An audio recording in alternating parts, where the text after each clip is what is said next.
So, a shortish while ago, Steam had its February Games Festival. The idea is Steam promotes a bunch of indie demos for people to try out. People get demos, dev gets promotions, all good stuff. While I was making my last video, I actually selected a few demos to try out and showcase. However, as it turns out, some of those demos were only available during the festival, so whoops. Luckily, most were still available, and I even found a couple more to try out. So, without further ado, let's start with the game you see in the background. Timberborn. From the best I can tell, it's like Banished but with beavers. Now that might be enough for some people to play it right away, but for the rest of you, let me explain. Timberborn is a survival city builder where you're given a small group of beavers to start with and need to build a thriving beaver civilization. Your beavers will need food and water to survive. After that, they'll need housing, socialization, and so on. To start with, you're going to need logs, which sadly doesn't have a beaver chewing animation, but this is just the demo, and I hope they do that in release. With logs, you can build most things. Build a water pump and some water storage, a place to forage for berries, and even some housing. Standard stuff for the genre. However, with the more needs you meet, your beavers will get mini buffs, such as increased fertility, move speed and such, rather than just a generic happiness meter. There's some play with the city building too. The game has a system for building vertically, so you can stack buildings on top of each other, or build on the side of mountains. You can get pretty creative.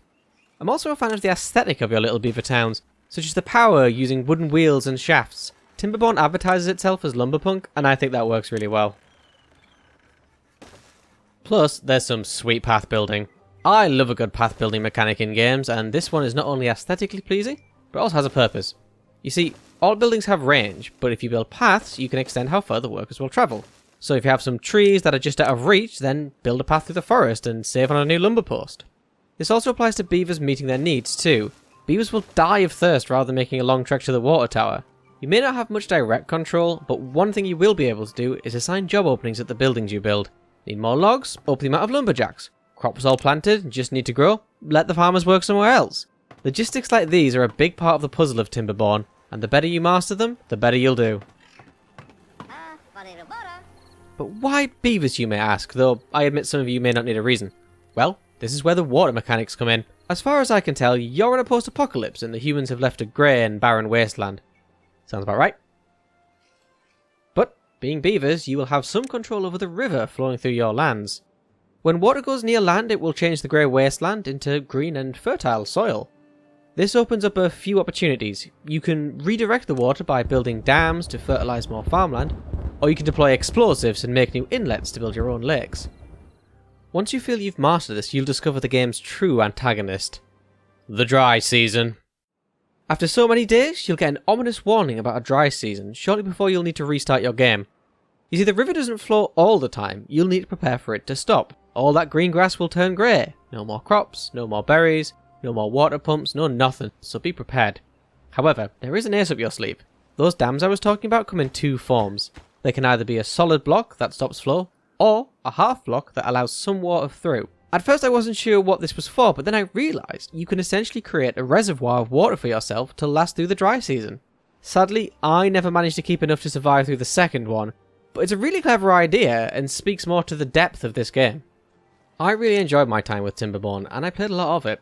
It's a good bit of play in its demo, but I can already see what more could be done. I'm not alone either. The response to this demo was huge, and the developers are taking in all the feedback. They've even pushed back early access to try and release a more complete product, and I think that's a good move. The demo itself, however, is still a pretty solid experience. Not all of the demos are still available, but this one still is, so you should go check it out. In the meantime, I'll definitely be keeping my eye on this one. Expect it sometime later this year.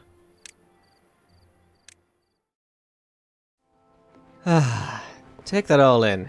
If you want a game to de-stress at the end of a hard day, then DorfRomantik may be for you. If you've played the board game Carcassonne before, then this may seem familiar. The idea here is to almost paint an idyllic countryside using randomly generated hex-based tiles. The tiles themselves look great, the art style here works really well, and the background music really adds to the relaxing atmosphere. Plus, between my two playthroughs, it seems there are even multiple tile sets. If Timberborn was lumberpunk, then this must be calm punk. During the game, you'll be given quests to link so many houses, train tracks, or water tiles together, which will increase the amount of tiles in your deck. Eventually the quests get harder and the board more busy, but at any time you can just take a breath and admire what you've built. The demo stops you at 85 tiles, but I felt like this was enough for me to get the idea.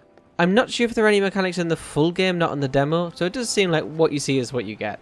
The main attraction of the gameplay loop seems to be an easy to learn, hard to master situation. It'll be easy enough to make to a 100-ish tile village, but with careful planning you'll be able to make huge vistas. Plus, if you get really good, they might look like they were handcrafted as opposed to my, attempts.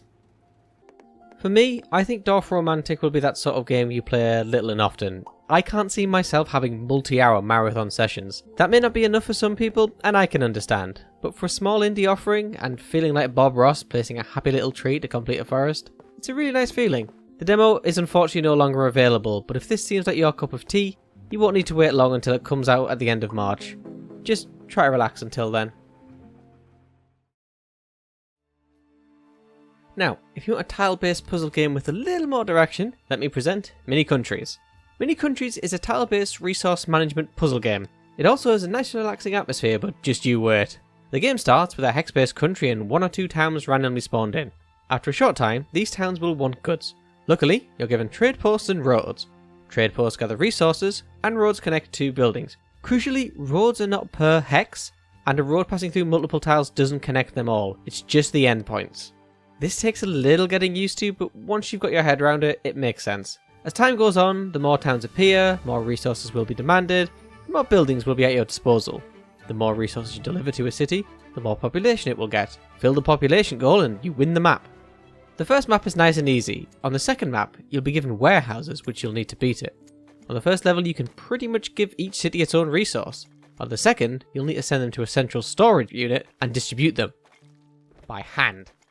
This is where some of the issues come in. See, I feel like you never get enough roads. I usually have buildings left over just because I don't have the roads to connect them. This could just be a balancing issue though, so it's not too big of a deal. The other problem, however, is that at least in the second level, there's no automation.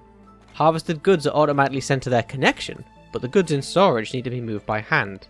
So once I've got a self-sustaining setup, I need to babysit it until it's completed. Overall though, I did enjoy the 2 levels of the demo, and I could see myself playing more, especially since it seems that in later levels there are more mechanics to be introduced which could increase the complexity. Looking at Steam, the idea of automation seems to be a common stumbling block, but the devs said in later versions they want to add some more automation. I think from my experience, even having storage automatically fulfilling the needs of cities would make this better. Being able to figure out a setup and then press fast forward would be nice. You could even still manually assign the goods ahead of needs to gain even more efficiency in the early game.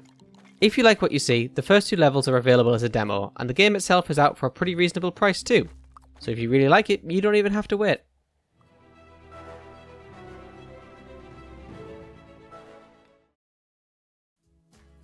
Builder Simulator is a little tough to talk about, partly because the demo is very limited.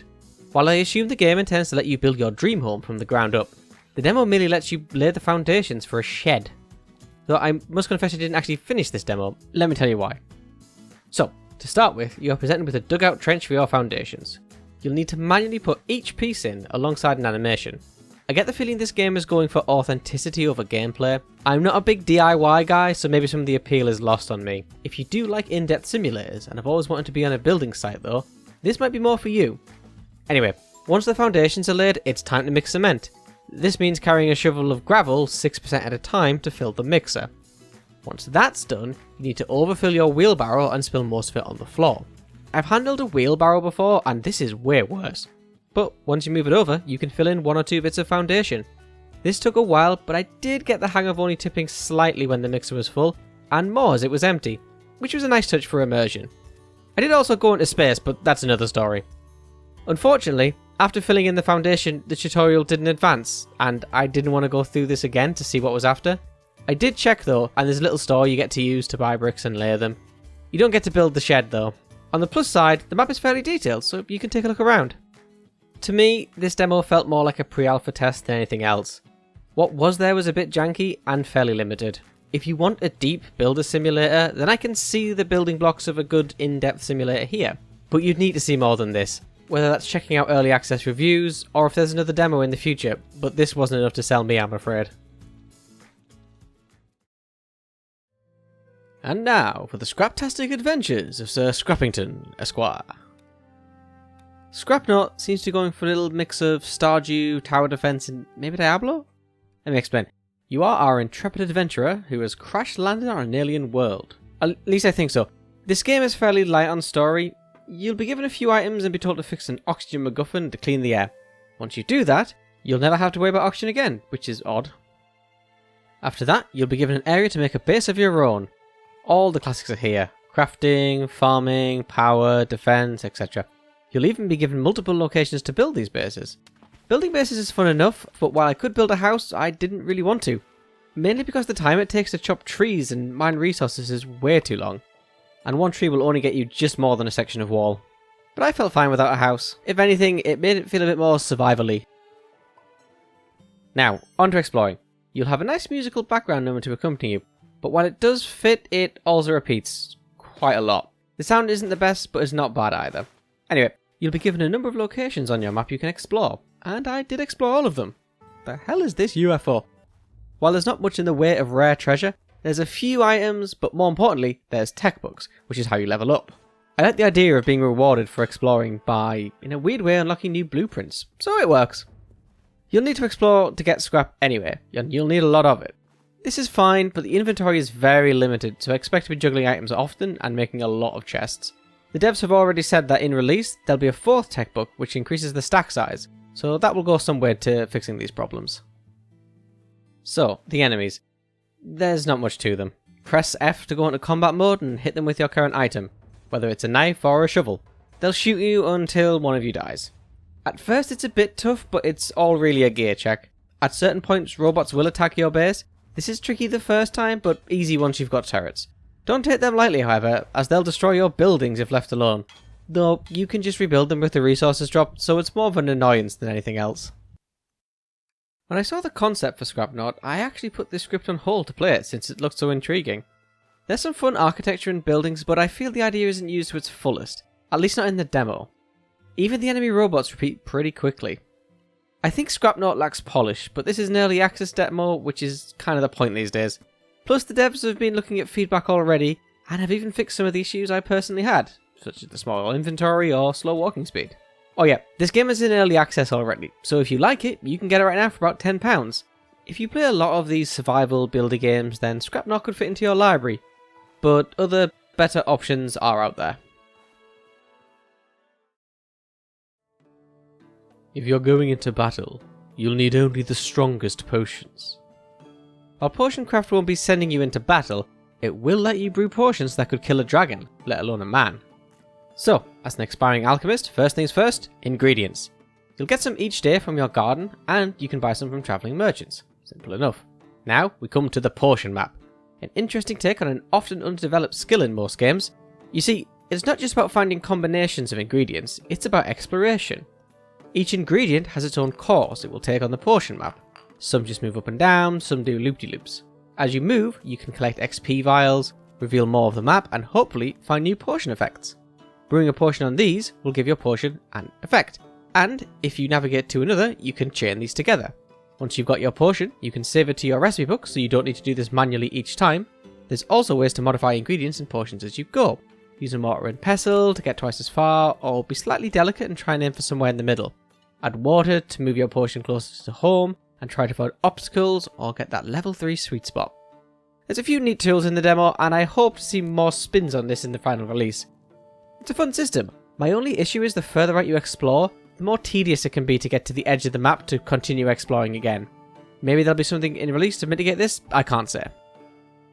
So now you've got your potions, you can head over to your storefront. Each day you'll get 2 sets of 3 customers who want to buy your potions. But in a neat little twist, they won't just tell you exactly what they want, only what their needs are. This adds a nice bit of flavour to the game, and 9 times out of 10 you can figure out what they want fairly easily. The times I wasn't sure was actually when I hadn't found the potion type yet. It's not just what they want, however, but what they want it for. Take poison. Don't take poison. This woman wants it to solve her rat problem, sell it for profit and respect. This man, however, is fairly shady and probably isn't killing rats. You can sell him the poison at a premium, but you'll lose the town's respect. But if you turn him away, you'll gain respect. It doesn't sound like much, but these little interactions do mix up an otherwise samey mechanic. What does feel fairly samey, however, is the haggling. While an easy enough rhythm game, I rarely bother with it outside of the traders, as it's fiddly, repetitive, and for a few coins in most cases. I actually enjoyed the shopfront more once I decided not to bother with it. Potioncraft drew me in with its art style and aesthetic, and I think it really works. The sound design is pretty good too. The sound of the cauldron or the mortar and pestle fit just nicely. A lot of care went into making this game, and it shows. I enjoyed my time with Potioncraft, and I think it's a good demo to try and see if it interests you. For me, I played it for about an hour and felt like I'd explored enough. The release promises more tools to play with, and I think that's exactly what it needs. It was definitely a fun time, and something that was a different take on an activity we see in so many games, and that's no small accomplishment. I'll be keeping my eye on this, and if you want to give it a try, then the demo is still available, with the full game coming at some point in 2021.